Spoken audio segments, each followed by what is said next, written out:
Welcome back to Aqua Platycodon. Today we're uncovering a scam that targets vulnerable homeowners, the no-license contractor scam. This one can lead to big headaches if you don't catch the warning signs.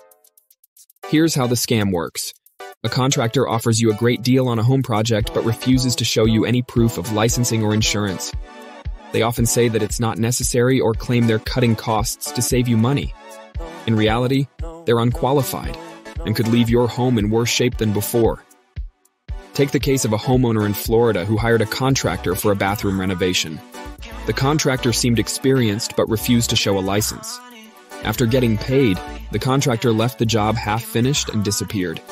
The homeowner ended up spending thousands more to fix the damage and complete the project with a licensed professional. No-licensed contractors often do subpar work, and since they aren't insured, any mistakes they make can leave you footing the bill.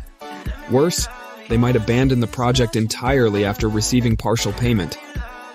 To protect yourself, always ask for a contractor's license number and verify it with your local licensing authority. Don't hire anyone who refuses to provide proof of insurance or a written contract. Thanks for watching Aqua Platycodon.